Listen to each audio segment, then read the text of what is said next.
الحمدللہ وحدہ والصلاة والسلام علی من لا نبی بعدہ اما بعد فاعوذ باللہ من الشیطان الرجیم بسم اللہ الرحمن الرحیم۔ اللہ تعالیٰ نے سورہ یوسف میں سیدنا یوسف علیہ السلام کا قصہ اور حقیقت بیان کی، جس کو قرآن کریم نے احسن القصص قرار دیا، سب سے بہترین قصہ۔ انشاءاللہ یہ جو فجر کے دروس ہیں ان میں کوشش کریں گے کہ اس قصے میں ہمارے لیے کیا اسباق ہیں، کیا عبرتیں ہیں۔ بڑا مشہور و متداول قصہ ہے اور یہ ہماری آج کے دور میں کیا رہنمائی کرتا ہے۔ آغاز میں اللہ تعالیٰ فرماتے ہیں نبی صلی اللہ علیہ وسلم ہم نے یہ آپ کی طرف وحی کی ہے، اس سے پہلے آپ کو نہیں پتہ تھا کہ یہ واقعہ کیا ہے، کیا ہوا یوسف علیہ السلام کے بھائیوں کا تفصیل ہے۔ اگرچہ بائبل میں کچھ ہیں اس حوالے سے، لیکن اس طرح تفصیلات اتھینٹک مستند نہیں۔ تو بہرحال نبی کریم قرآن کریم میں اللہ تعالیٰ فرماتے ہیں کہ یوسف علیہ السلام نے خواب دیکھا، 11 ستارے سورج اور چاند ان کو سجدہ کرنے۔ باپ کو اپنا خواب بیان کیا تو والد نے کہا کہ بھائیوں کو نہ بتانا، نہیں تو وہ تیرے خلاف سازش کریں گے۔ حالانکہ چاہیے تو یہ کہ بھائیوں کو جب پتہ چلے تو وہ عزت اور کریں کہ ہمارے بھائی کو اللہ نے عزت دی ہے، احترام دیا، جو ایک انسانی ہمدردی کے طور پہ آتا ہے۔ لیکن جو حسد ہوتا ہے نا، مخالفت، وہ خوبی کی وجہ سے اس کی بزرگی کا ماننے کی بجائے اور مخالفت میں جو ہے نا کمپین کرتے ہیں۔ اس طرح پھر یہ بھی ایک علاج ہے کہ حاسد سے محسود اپنی نعمت چھپا لے تاکہ حسد سے بچ جائے۔ حسد کرنے والے سے جس پر حسد کیا جاتا ہے وہ نعمت چھپائے تاکہ وہ اس چیز سے بچے۔ باقی دعائیں پڑھنی چاہیے۔ وہ حسد کا علاج سورہ فلق بہترین علاج ہے۔ حسد کرنے والے کے شر سے دفاع، ومن شر حاسد اذا حسد، سورہ الفلق ہے۔ تو بہرحال واقعی ایسے ہوا۔ تو اب ان بھائیوں نے کہا کہ یوسف اور اس کا بھائی ہمارے مقابلے میں والد کو زیادہ محبوب ہے۔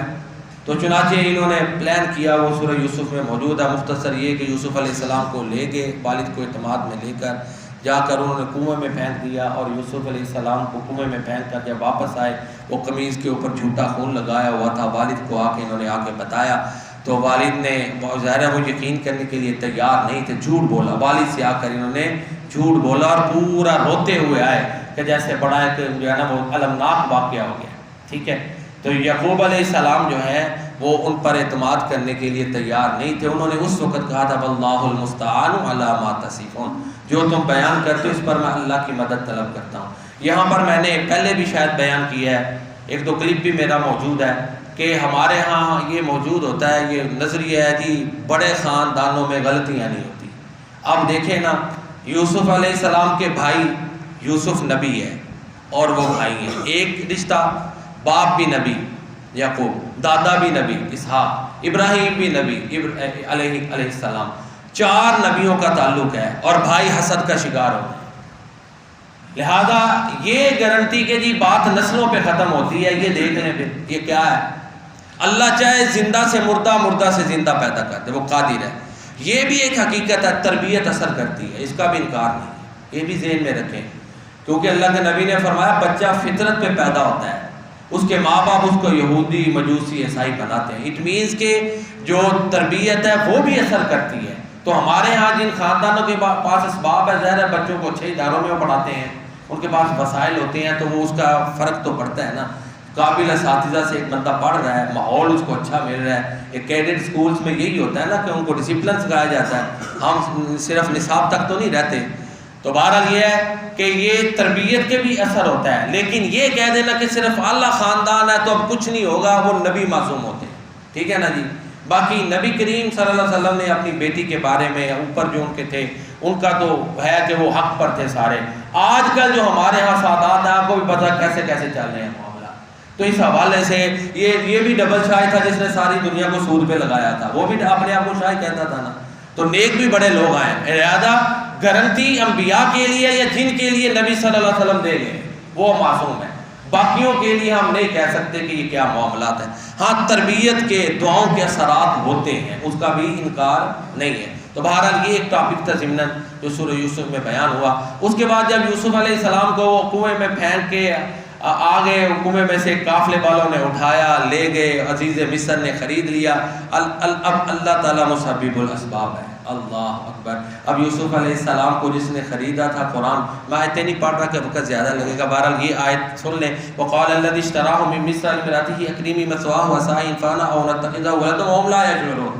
اللہ تعالیٰ نے یوسف علیہ السلام کے لیے انتظام کیا کہ عزیز مصر نے اپنی بیوی کو کہا کہ یہ بڑا نفع بخش بچہ ہے، آج کو ہم اپنی بیٹا بنا لیں گے، منہ بولا، یا یہ ہمیں نفع دے گا. تو جو بھی خدمت کرے نا، ادب کرنے والا ہو، خدمت کرنے والا ہو، نفع بخش ہو، اس سے خود بخود محبت ہوتی ہے. پھر نبی صلی اللہ علیہ وسلم وہ تو رحمت للعالمین ہے، اللہ اکبر ہے. تو یوسف علیہ السلام، بہرحال یوسف علیہ السلام کی بات کر رہے تھے کہ اللہ تعالیٰ نے یوسف علیہ السلام کے لیے انتظام کیا کہ انہوں نے بیٹے کی، اب ظاہر ہے جس کو کوئی بیٹا بنانے کے لیے ایک امید لگا لے تو اس کے لیے رہن سہن تو اچھا کرنا ہے نا، سہولتیں تو ہو گئی. اور یہ تو یوسف علیہ السلام ادھر دیکھیں زید رضی اللہ تعالیٰ عنہ ہیں، کتنا محبت کی بات ہے نا، عقیدت کہتے ہیں وہ کیا کر سیوا تے کھا میوا، ایک ہمارا یعنی خدمت کرے گا نا تو خود بخود دعائیں نکلے گی، خود بخود بندہ قریب ہو جائے گا. ایک انسانی جو ہے نا فطرت ہے، کسی کی ہمدردی کرنی ہے، اس کی خیر خواہی کریں، اس سے اچھے معاملات کریں، خود بخود اللہ تعالیٰ الٹرنیٹ اس کا عطا کرتے ہیں. تو زید ایک غلام تھے نا، ہیں جی، تو نبی کریم صلی اللہ علیہ وسلم نے ان کے ساتھ ایسا رویہ اپنایا. آخری بات ہے، باقی انشاءاللہ پھر اگلے دروس میں بیان کریں گے. تو زید رضی اللہ تعالیٰ عنہ کے ساتھ ایسا آپ کا سلوک تھا کہ والد اور چچا کو پتہ چلا کہ ہمارا بیٹا بھتیجا محمد نامی صلی اللہ علیہ وسلم شخص کے پاس ہے، آئے لینے. تو زید رضی اللہ تعالیٰ عنہ نے انکار کر دیا کہ میں نے اپنے چچا اور والد کے ساتھ نہیں جانا. تو پھر اللہ کے نبی صلی اللہ علیہ وسلم نے کیا اعلان کیا، اللہ اکبر، کہا آج کے بعد زید محمد کریم صلی اللہ علیہ وسلم کا منہ بولا بیٹا ہے نا، عظمتیں مل گئی. تو یہ ایک کردار بھی ہوتا ہے، اخلاق بھی ہوتا ہے جو انسان کو جیتتا ہے، جو قریب کرتا ہے. تو یوسف علیہ السلام کا کردار وہ تو بے مثال تھا. تو اس طرح اللہ تعالیٰ نے یوسف علیہ السلام کے لیے جو ہے انتظام کیا. یوسف علیہ السلام بھی خوابوں کی تعبیر جانتے تھے اور یعقوب علیہ السلام. اس کے بعد پھر وہ واقعات کیا کیا ہوئے وہ انشاءاللہ ہم پھر پڑھیں گے. اللہ تعالیٰ ہمیں قرآن کریم پڑھنے سننے پر عمل کرنے کی توفیق عطا فرمائے. آمین یا رب العالمین. جزاکم اللہ خیرا.